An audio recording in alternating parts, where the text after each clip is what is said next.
The basement of the Vanecrest luxury high-rise smells like damp concrete, industrial-grade degreaser, and the slow, inevitable decay of things that people on the higher floors never have to think about. I like it down here. It is honest. Pipes do not lie to you.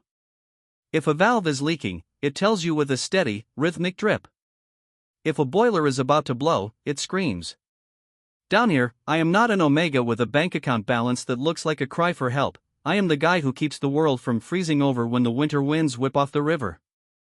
I was leaning against the cold casing of boiler number 4, my head resting against the vibrating metal, trying to breathe through a wave of nausea that felt like a physical weight in my gut. 6 weeks. I was 6 weeks along, and my body was already staging a full-scale rebellion against the very idea of solid food. I pulled my phone out of my pocket with shaky fingers, the screen cracked in 3 places, and looked at the photo I'd taken at the free clinic an hour ago. It was a grainy, black and white smudge. A tiny, flickering pulse of life that looked more like a bean than a human being, but it was mine. It was the only thing in this entire city that belonged to me. I needed to tell someone.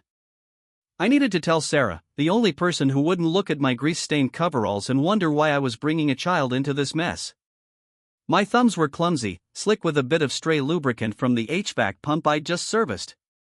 I typed in the number from memory, or what I thought was memory, and hit send before I could talk myself out of it. The little blue bubble popped up. Delivered. I stared at it, waiting for her to freak out, to call me, to tell me we'd find a way to make it work. But then I looked at the number. 1 digit. One stupid, tiny, insignificant digit was different. I hadn't sent the ultrasound to Sarah. I had sent a photo of my secret, my terrifying, life-altering secret, to a complete stranger. My heart didn't just drop, it performed a frantic, panicked swan dive into the pit of my stomach. I scrambled to delete it, but the red receipt appeared almost instantly. A cold, hollow feeling washed over me. I tried to tell myself it was fine. It was just a wrong number. Some random person in the city now had a photo of my uterus. They'd probably think it was a prank and move on. I blocked the number immediately, my breath coming in short, jagged bursts that smelled like the peppermint gum I was chewing to hide the morning sickness. "It's fine, Elias," I whispered to the empty basement. "It's done. You're a ghost. You're invisible. You've spent 3 years being the guy who fixes the lights and disappears into the service elevator. You can disappear from this, too." I went back to work. I spent the next 3 hours chasing a stubborn electrical fault on the 14th floor, my mind a frantic loop of what-if scenarios. What if they traced the phone? No, that's crazy. Who would bother? It's just a photo.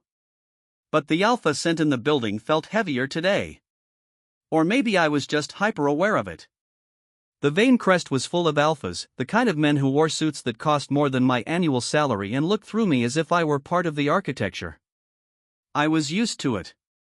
I preferred it. Being noticed by an alpha usually meant trouble, and being noticed while carrying a pup that didn't have a father's name on the paperwork was a one-way ticket to a very dark place. By the time I clocked out at 8 in the evening, I was exhausted. My back ached, and the scent of the lobby, a mix of expensive lilies and the sharp ozone tang of the high-speed elevators, made my head spin. I just wanted to get to my tiny studio apartment, eat a piece of dry toast, and sleep for 100 years. I walked toward the service exit, my boots heavy on the marble floor, when the main elevator chimed. It was the gold-leafed one. The one that went straight to the penthouse. The one I'd only been inside twice in 3 years, both times to fix a recessed lighting fixture that the owner was too impatient to wait for the morning shift to handle. The doors slid open, and the world seemed to tilt. Julian Vane stepped out. He didn't walk so much as he occupied the space around him, a predatory grace that made the air feel suddenly too thin. He was the reason the building was named Vanecrest. He was the alpha of alphas, a man whose scent was usually a distant, intimidating hum of cedar and dark coffee, but up close, it was a roar. It was a thunderstorm rolling in over a high mountain forest, cold, powerful, and utterly inescapable. I ducked my head, focusing on the scuff marks on my boots, trying to merge with the shadows of the concierge desk. Usually, he walked past me without a glance.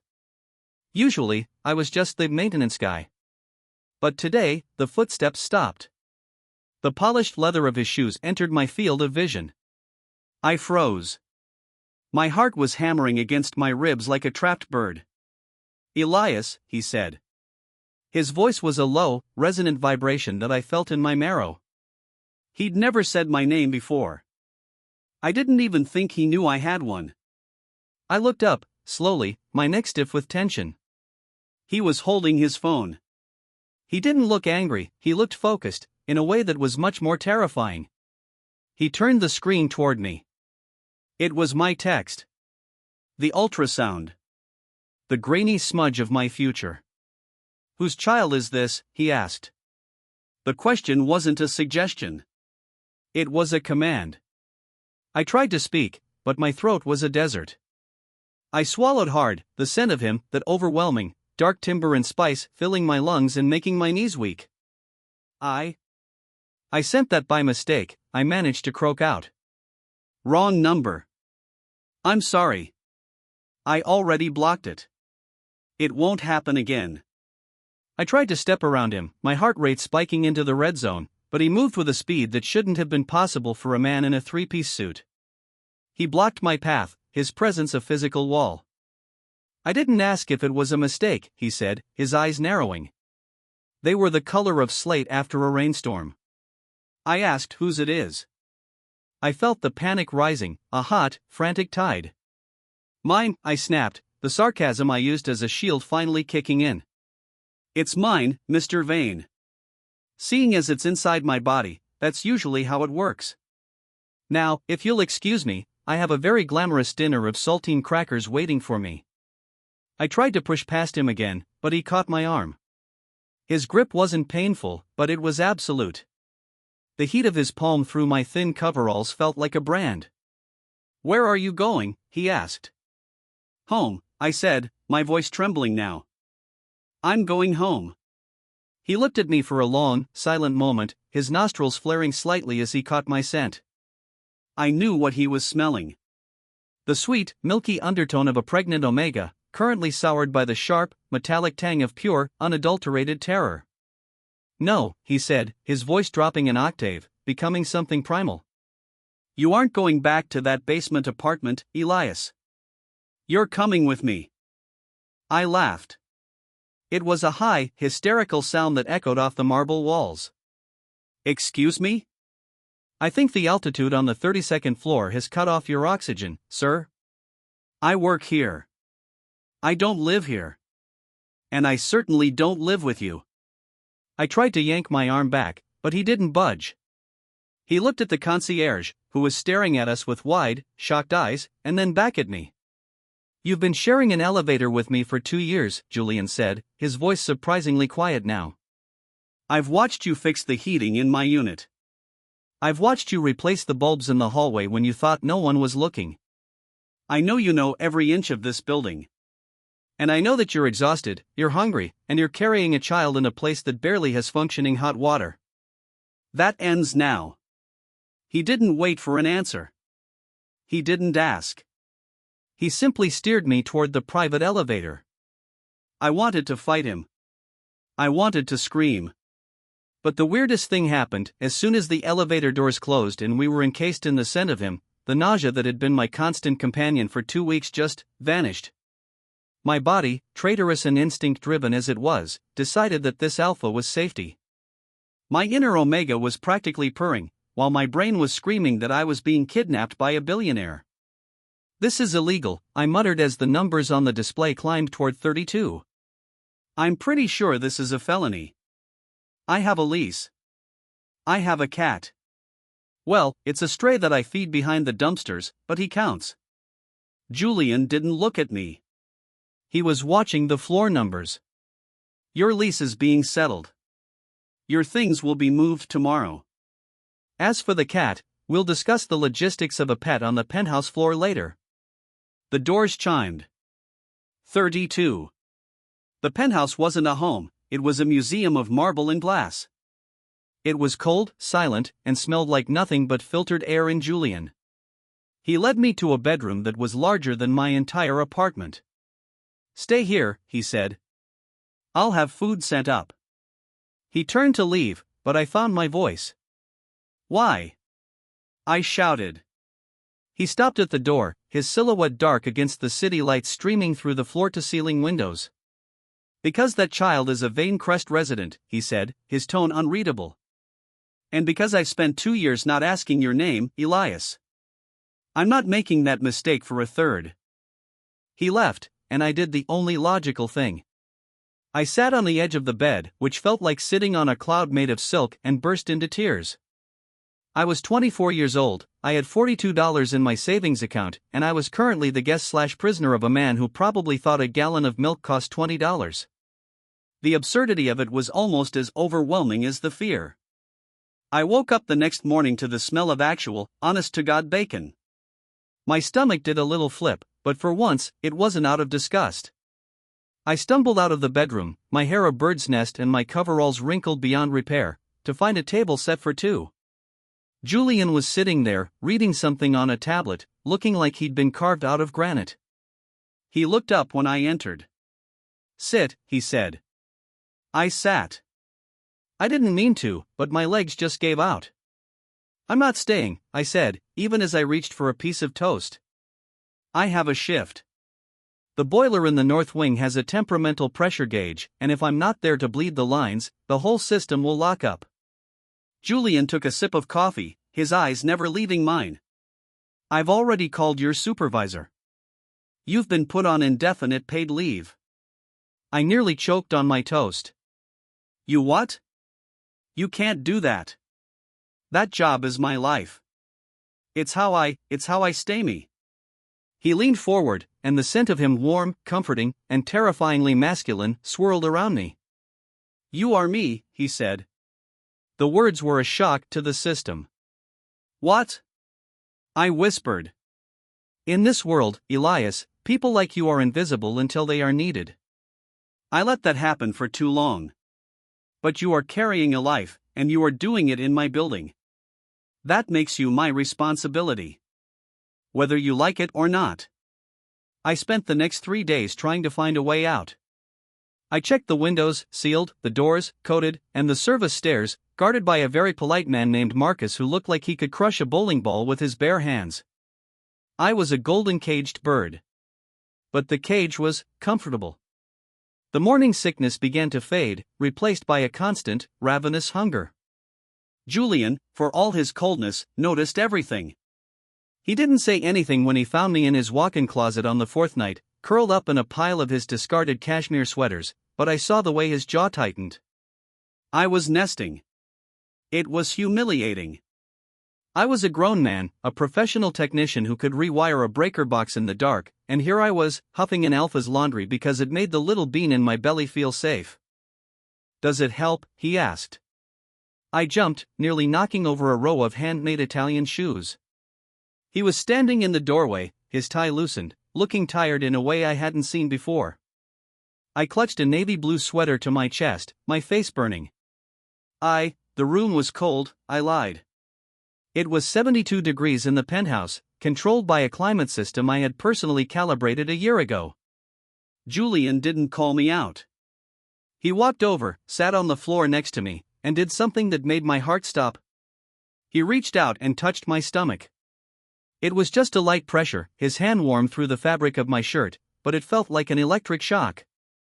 The little bean, the baby, seemed to settle instantly, a sense of profound calm washing over me. I've spent my whole life being a resource, Julian said, his voice so quiet I could barely hear it over the hum of the building. Everyone wants a piece of the firm, a piece of the name, a piece of the floor space. You're the only person who has ever looked at me and wanted to be somewhere else. He looked at me then, and the slate-gray eyes were full of something that wasn't power. It was loneliness. It's disorienting, Elias. To finally find someone who doesn't want anything from me, only to realize I want everything from them. I didn't know what to say. I was an omega who fixed pipes. He was an alpha who owned the sky. The distance between us was 32 floors of solid steel and social standing. I just want to be sure I'm not an experiment, I said, my voice cracking. I'm not a project you're working on because you're bored. He pulled his hand away, but the warmth remained. You aren't an experiment. You're the first thing in this building that feels real. Things changed after that. The silence in the penthouse stopped being oppressive and started being peaceful. We fell into a rhythm. He would leave for the firm at 7 in the morning, and I would spend the day wandering the vast rooms, feeling like an interloper but a well-fed one. I started taking over the maintenance of the penthouse myself. I couldn't help it. The faucet in the guest bath had a slight whistle, and the wine cellar's humidity was off by 3%. It gave me something to do with my hands. Julian would come home at 9, and we would eat dinner in a comfortable silence that was slowly being filled with small talk. He asked about the boiler room. He asked about the relay systems. He listened with a genuine intensity that made me feel like I was explaining the secrets of the universe, rather than the mechanics of a steam trap. But the world outside the 32nd floor didn't stop turning. I knew it was only a matter of time before someone noticed the maintenance guy had moved into the penthouse. The threat arrived in the form of a woman named Beatrice Vane, Julian's aunt, and a woman who looked like she had been sharpened on a whetstone. She arrived unannounced on a Tuesday, while Julian was at a board meeting. I was in the kitchen, trying to figure out how to use a $50,000 espresso machine, when she walked in. She looked at my old, oversized t-shirt and my bare feet, and her scent, a sharp, acidic smell of old perfume and bitterness, hit me like a slap. So, she said, her voice dripping with disdain. You're the little distraction Julian has been hiding. I must say, I expected something more. Or at least something cleaner. I felt the old Elias, the one who fought for space in the basement, flare to life. I'm the guy who keeps your lights on, lady. If I were you, I'd be a little nicer to the person who knows where the main shutoff valve is. Her eyes flashed with rage. You are a liability. A common worker, an omega with no lineage, carrying a child that will never be recognized by this family. You think Julian cares about you? You're a curiosity. A charity case. Once the child is born, you'll be back in the gutter where you belong, and we will ensure the Vane name is protected from your influence. I felt the blood drain from my face. It was the fear I'd been carrying all along, voiced by someone who had the power to make it true. I wasn't a mate. I was a mistake. A wrong number that had gone too far. I didn't see Julian standing in the doorway. I didn't smell him until the room suddenly went cold, the scent of the coming storm slamming into the space with the force of a physical blow. Beatrice, Julian said. The name was a warning. She turned, her face twisting into a mask of false concern. Julian, darling, I was just explaining to this young man the reality of his situation. We can't have the press finding out about. Julian moved so fast it was a blur. He didn't touch her, but he stepped between us, his back to me, his entire frame radiating a level of alpha aggression that made the air vibrate. There is no distraction here, Beatrice. There is only my mate and my child. And if you ever speak to him again, if you ever even think about entering this floor without an invitation, I will strip your holdings from the firm before the sun sets. Do I make myself clear? Beatrice gasped, her face turning a mottled red.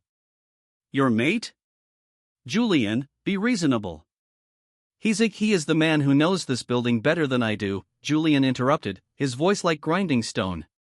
He is the man who has worked for every cent he has, while you have lived off the interest of my father's labor. He is more of a Vane than you will ever be. Now. Get. Out. She fled. The silence that followed was heavy, thick with the scent of Julian's protective rage. I was shaking, my hands pressed against the marble countertop. He turned around, his eyes still dark, his chest heaving. He looked at me, and for the first time, the mask was completely gone. He looked terrified. Elias, he said. I should have said it sooner. I shouldn't have let her in here. I looked at him, the man on the 32nd floor, and I realized he wasn't protecting a resource. He wasn't managing a liability. He was a man who had just burned every bridge he had for a guy who fixed his pipes. You called me your mate, I whispered.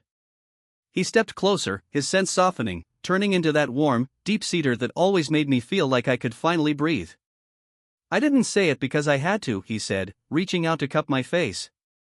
His thumb traced the line of my jaw. I said it because it's the only thing I've ever been sure of. Since the moment you explained that relay system in the elevator, I've been trying to figure out how to keep you. I just didn't know how to ask. The months that followed were a blur of changes.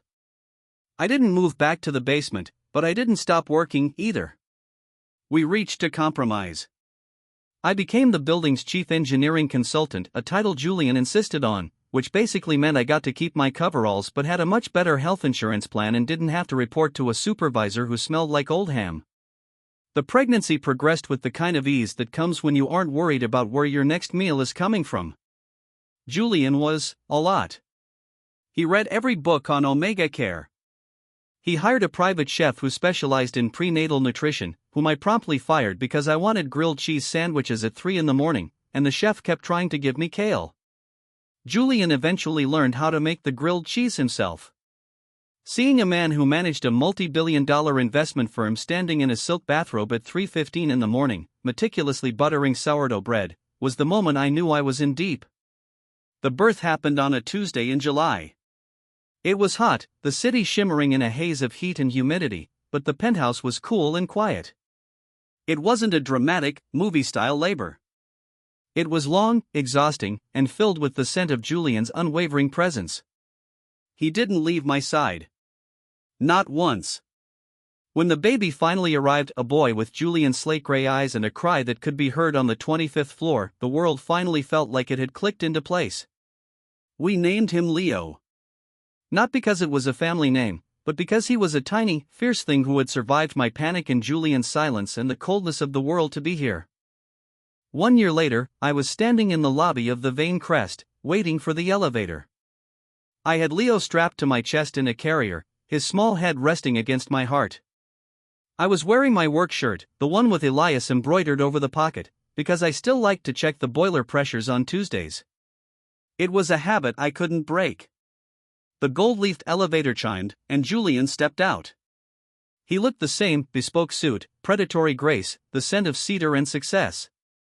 But when he saw us, his whole face softened. He didn't care that we were in the middle of a crowded lobby. He walked over and kissed me, a slow, lingering kiss that smelled like home. "How's the north wing?" he asked, his hand resting on Leo's back. "The pressure is holding," I said, smiling. "But the hallway light on the 32nd floor is flickering again. I think the ballast is going." Julian laughed, a low, warm sound. "I know. I noticed it this morning." I looked at him, really looked at him. "You noticed a flickering light?" He nodded, pulling me closer. "I've been paying attention, Elias. Just like you taught me." An older woman, a resident from the 20th floor who had always been a bit of a snob, walked past us and stopped. She looked at me, then at Julian, then back at me.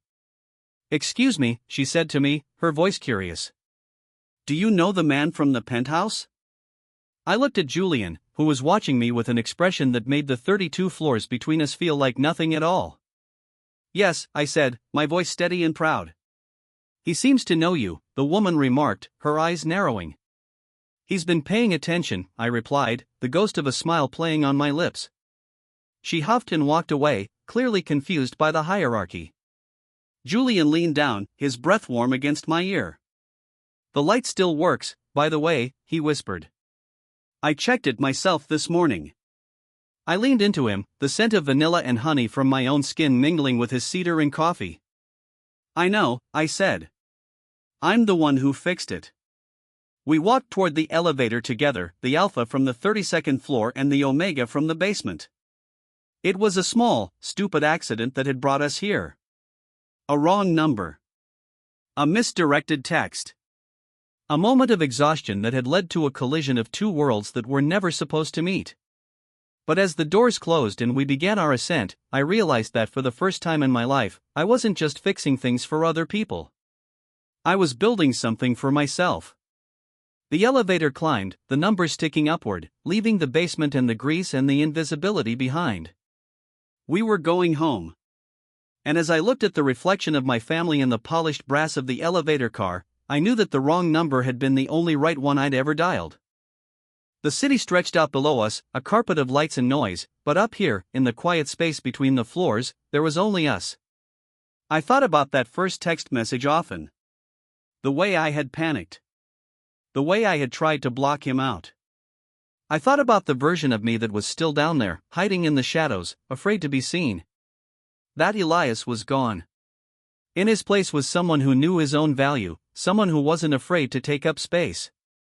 Julian's hand found mine, his fingers interlacing with mine, his thumb rubbing soothing circles over my knuckles. It was a small gesture, but it meant everything. It was the language of us, a language that didn't need suits or marble or investment portfolios. It was the language of paying attention. We reached the 32nd floor, and the doors slid open to the familiar, filtered air of the penthouse. But it didn't feel like a museum anymore. It felt like a home. There were toys on the marble floor. There was a stray cat named Barnaby who had successfully negotiated his way into a permanent residency on the velvet sofa. There was a life here. I walked over to the floor-to-ceiling window, looking out at the horizon. The sun was beginning to set, casting long, golden shadows over the city. "You thinking about the basement?" Julian asked, coming up behind me and wrapping his arms around my waist. "No," I said, leaning back into his strength. "I was thinking about the light in the hallway." He chuckled, his chin resting on my shoulder. "Of course you were." "It's important, Julian," I said, turning in his arms to face him. "The small things. The things people don't notice. That's what keeps the whole building standing." He looked at me with an intensity that still made my breath hitch. "I know," he said. "And I'm never going to stop noticing them. Or you." The baby made a small, happy sound in his sleep, and we stood there for a long time, watching the world turn below us. We were 32 floors up, but for the first time in my life, I wasn't afraid of the height. I wasn't afraid of falling. Because I knew, with a certainty that went deeper than any mechanical blueprint, that I had finally found the place where I belonged. The wrong number had led me to the right person, and the accidental connection had become the most intentional thing in my life. The building hummed around us, a steady, rhythmic vibration of power and heat, and I closed my eyes, listening to the heart of the world I helped maintain, and the heart of the man who helped maintain me. It was perfect. It was messy, and chaotic, and entirely unplanned, but it was ours. And as the last light of the sun faded from the sky, I knew that no matter how many floors were between us and the ground, we were exactly where we were supposed to be. I looked at my phone, the screen still cracked, the same one I'd used to send that fateful text. I thought about deleting the message, finally, after all this time. But then I changed my mind. I locked the screen and set it on the table. It was a reminder.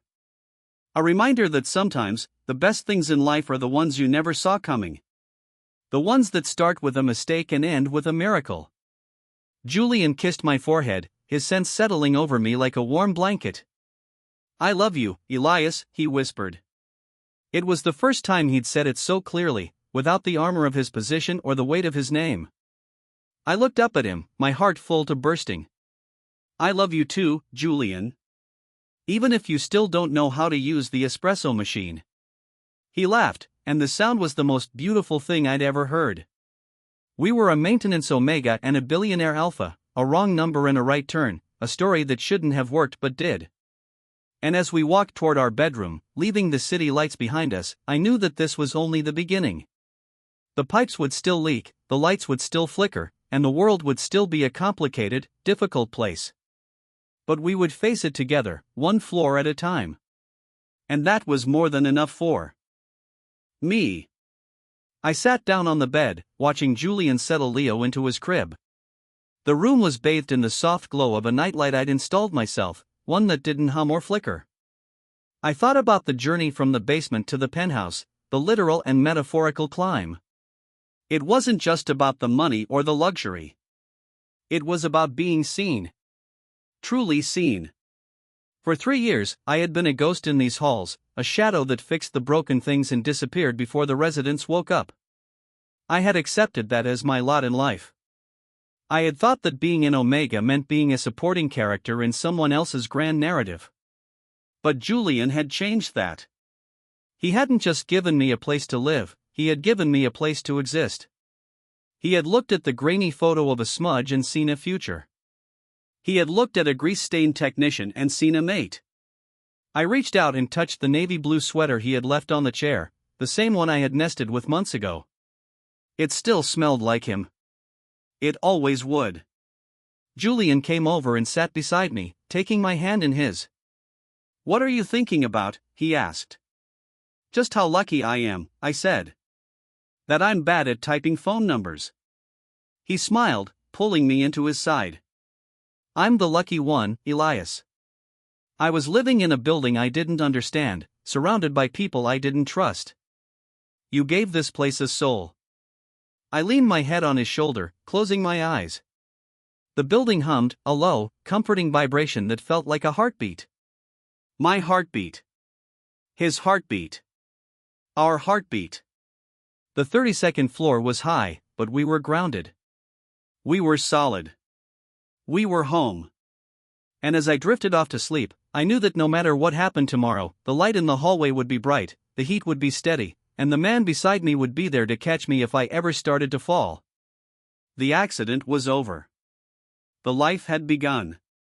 And it was more beautiful than anything I could have ever planned. I realized then that the most important repairs aren't the ones you do with a wrench or a screwdriver. They're the ones you do with your heart. They're the moments when you choose to stay, when you choose to see, and when you choose to love. We were the evidence of that truth. Two people from different floors, brought together by a glitch in the system, building something that would last forever. And as the moon rose over the Vane crest, casting a silver light over the city, I knew that we were exactly where we were meant to be. The maintenance Omega and his Alpha, forever connected by a single, perfect mistake.